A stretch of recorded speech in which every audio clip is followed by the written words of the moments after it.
What's up, ring slingers? It's the Emerald Enthusiast back with another Green Lantern collectible review.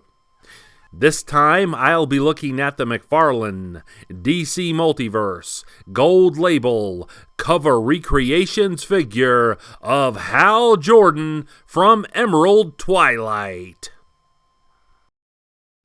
This is a gold label figure. We get the old Green Lantern title font on the front bottom of the packaging.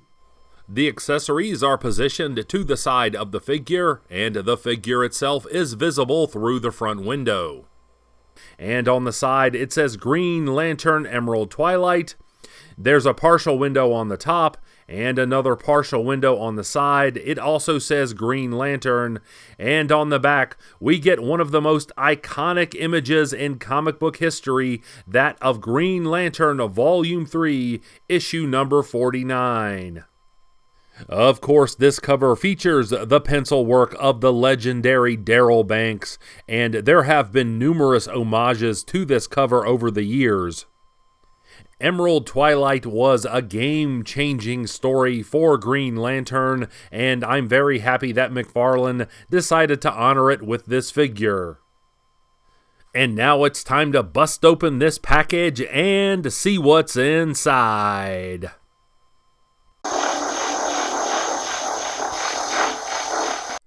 Here we have the display stand, and I really appreciate character-specific bases. And the backdrop simply fits into the base, and you could actually reverse this and have the cover of Green Lantern 49 as part of the display. McFarlane's DC Multiverse line has always been collector-centric, and its touches like this cover recreation display base that keeps collectors coming back year after year. I should also point out that there is a peg on this base, and of course this helps with the figure's balance. The figure also comes with this trading card, and on the back there's a brief description of Emerald Twilight. I'll have a close-up shot of this at the end of the video if you would like to read it. The figure also comes with this extra set of hands, and the ring hand is a fist, and the opposite hand is a gripping hand. There is an issue with the gripping hand, at least with my figure, and I'll talk more about that later. And once again, we get these energy effects. We've seen these used with various Green Lantern figures in this line, and they fit over the alternate set of hands. And then we get the personal power battery. I like the color choice as well as the fact that this is translucent plastic. I wish that the handle moved, but that is not the case. After the annihilation of Coast City, Hal Jordan snapped. In a grief-stricken attempt to gain more power and set things right, Hal Jordan left a path of destruction that ended on Oa. Hal Jordan was confronted by several members of the Green Lantern Corps, including Jack T. Chance, Boudica, and Kihan. Hal simply mowed them down and took possession of their Green Lantern rings. Although this figure features many reused parts, the paint application and the head sculpt are unique to the cover image. Here's a look at the figure's boots, and the tops of the boots are sculpted. You can also see the shading on the boots, and that runs throughout the front of the figure. Here is the shading on the hips and the abdominals. This gives the figure an artistic flair, and it definitely stands apart from other McFarlane figures.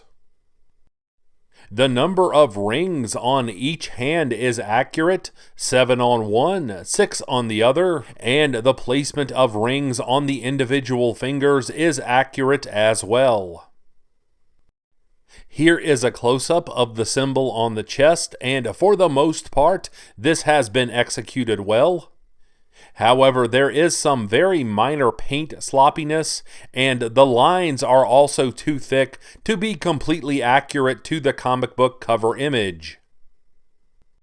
Here is a close-up of the head sculpt, and McFarlane did an excellent job of using various shades of green to bring to life the image of Green Lantern 49. My only complaint here is that the chin is a little too prominent to properly reflect the jawline that Darryl Banks drew. Here is a look at the figure with the ring hand as well as the gripping hand. I did run into one problem, and that was that the gripping hand is so tight on my figure that I can't work the personal power battery into the hand. Here is the figure with the energy effects, and of course they simply slip over the extra set of hands. I was able to slide the personal power battery over the open hand, and here's a look at the figure with that accessory. In terms of the articulation, the figure has a mid-foot hinge. The feet move backward and forward at the ankle joints. The figure has double jointed knees, so it's possible to get the figure into a running pose. The figure can kick this far forward. That's a little tighter than usual, although the figure can step back. The figure has ratchet joints in the hips, so it's possible to get the figure into a deep side kicking pose. Here is a look at the swiveling in the torso. Once again, I seem to have a figure with tight joints, although I definitely prefer those to loose joints. There's rotation at the wrists, and they move backward and forward. The figure has double jointed elbows, so it's easy to fold the arms inward and do the iconic pose. The figure also has bicep swiveling on each arm, and the figure has butterfly joints in the shoulders. As you might expect, that gives the figure many posing options, and it's possible to do a 360 with the arms at the shoulder joints.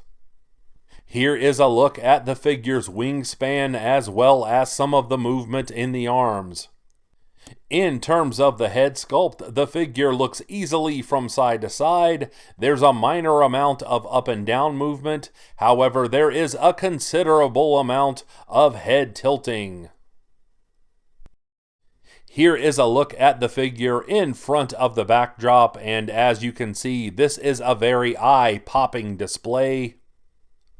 And here's a look at the figure in front of the cover image. The base is wide enough to move the figure over to the side, and I think that is an improvement.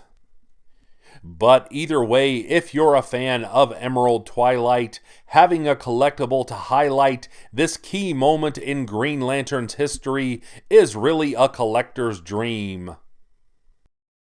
And I'm such a fan of this image that I bought a print and had it signed by both Darryl Banks and Ron Marz, of course, the writer of Emerald Twilight.